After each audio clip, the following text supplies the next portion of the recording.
எசேக்கியேல் 33:13 பிழைக்கவே பிழைப்பாய் என்று நான் நீதிமானுக்கு சொல்லும்போது, அவன் தன் நீதியை நம்பி அநியாயம் செய்தால் அவனுடைய நீதியில் ஒன்றும் நினைக்கப்படுவதில்லை. அவன் செய்த அநியாயத்தில் சாவான். 14 பின்னும் சாகவே சாவாய் என்று நான் துன்மார்க்கனுக்கு சொல்லும்போது, அவன் தன் பாவத்தை விட்டு திரும்பி நியாயமும் நீதியும் செய்து, துன்மார்க்கன் தான் வாங்கின அடமானத்தையும் தான் கொள்ளையிட்ட பொருளையும் திரும்ப கொடுத்துவிட்டு அநியாயம் செய்யாதபடி ஜீவ பிரமாணங்களில் நடந்தால் அவன் சாகாமல் பிழைக்கவே பிழைப்பான். இங்கே ஒரு கேள்விக்குரிய அல்லது புரிந்து கொள்ள கஷ்டமான ஒரு காரியம் சொல்லப்பட்டிருக்கிறது. பிழைக்கவே பிழைப்பாய் என்று நான் நீதிமானுக்கு சொல்லும்போது அதனுடைய முடிவு அவன் சாவான். இது இங்கே பிழைப்பு சாவு என்பது ஆவிக்குரிய மரணம், ஆவிக்குரிய ஜீவன், அதை குறிக்கிறது. இதோ சரீர மரணம் எல்லாருக்கும் உண்டு. அதனால அது ஒரு பெரிய விஷயம் இல்லை. இது சரீர மரணத்துக்கான ஒரு காரியம் அல்ல. இது ஆவிக்குரிய மரணம், நித்திய ஜீவன், நித்திய மரணம், அதை பற்றிய விஷயம். நீ கண்டிப்பா பரலோகத்துக்கு போயிடுவாய் என்று ஆண்டவர் ஒருத்தனை பார்த்து சொல்றார். அவன் இஷ்டத்துக்கு ஆடுறான், தன் நீதியை நம்பி. ஆண்டவர் சொன்ன வார்த்தையை நம்பி இருந்தா பரவாயில்ல. ஆண்டவர் சொன்னார், மனிதன் அப்பத்தினாலே மாத்திரமல்ல தேவனுடைய ஒவ்வொரு வார்த்தையினாலும் படைப்பான்.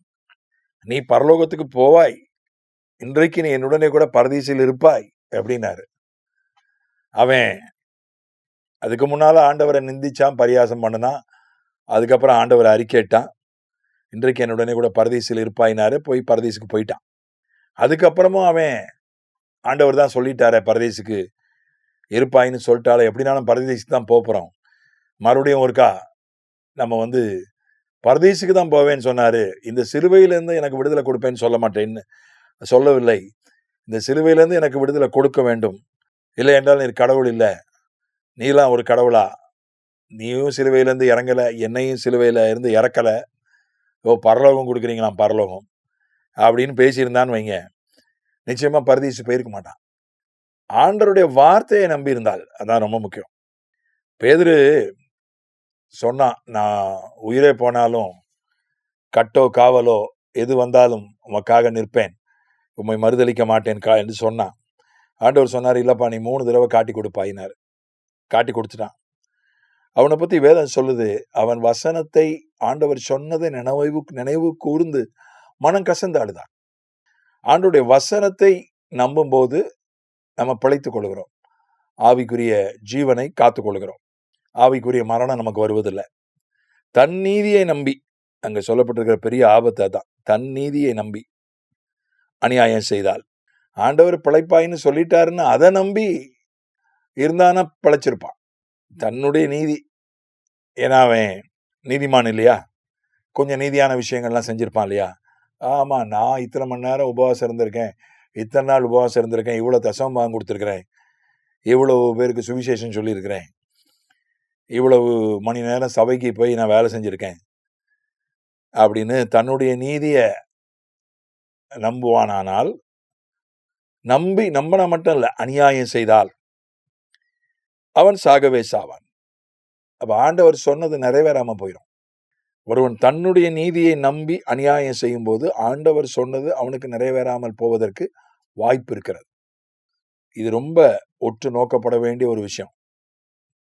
அதபடி ஆண்டவர் சொன்னது நடக்காம போகும். ஆண்டவர் யூதாஸ் காரியத்தை பார்த்து சொன்னார்.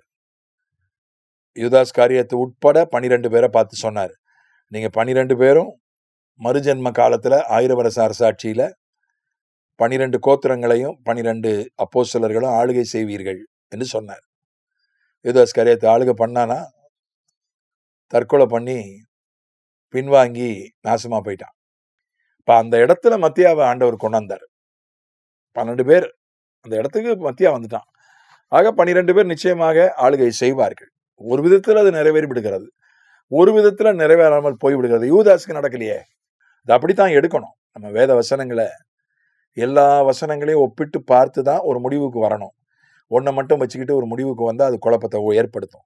அதே போல சாகவே சாவாய் என்று ஆண்டவர் ஒருத்தனுக்கு சொல்லி, அவன் ஒரு துன்மார்க்கன், ரவுடி, கொலைகாரன், கொள்ளக்காரன், திருடன் அயோக்கியன், துன்மார்க்கான அவன் தானே. அவனை பார்த்து ஆண்டவர் சொல்வார், நீ நரகத்தான் போவாய்.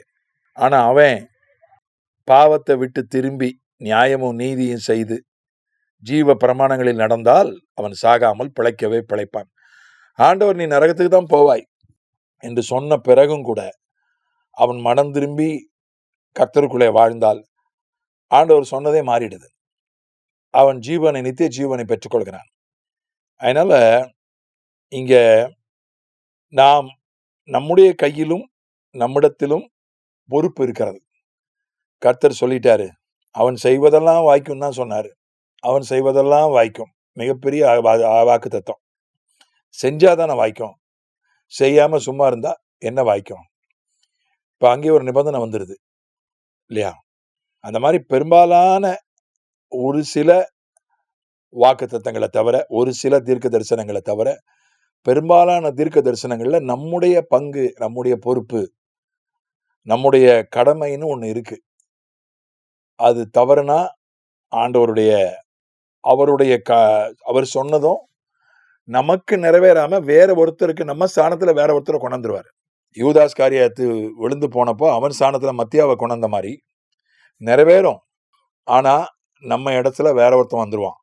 அவருடைய வார்த்தை நிறைவேறாம போகாது, நமக்கு நிறைவேறாது. நல்லா புரிஞ்சுக்கணும். ஆண்டோடைய வார்த்தை எப்படி நிறைவேறாம போகும்? வானமும் பூமியும் ஒளிந்து போனாலும் அவருடைய வார்த்தை ஒன்னாகின ஒளிந்து போகாதேன்னு நம்ம கேட்கலாம். நான் பாவம் பண்ணி ஆண்டவரை விட்டு நிரந்தரமா போயிட்டேன்னா எனக்கு நிறைவேறாம போயிடும். ஆனா என் ஸ்தானத்துல ஆண்டவர் ஒருத்தனை கொண்டாந்து அவனுக்கு நிறைவேற்றி விடுவார். எனக்கு நிறைவேறாம போயிடும், ஆனா ஆண்டவருடைய வார்த்தை நிறைவேறிடும். இதுதான் நாம் புரிந்து கொள்ள வேண்டிய ஒரு சமநிலையோடு புரிந்து கொள்ள வேண்டிய ஒரு விஷயம். நாம் அவருடைய வார்த்தைக்கு தக்கவாறு நடந்து அவருடைய வார்த்தையை சொந்தமாக்கி கொள்வோம். அதை நம்முடைய வாழ்க்கையில நிஜமாக்கி கொள்வோம். ஆமென்.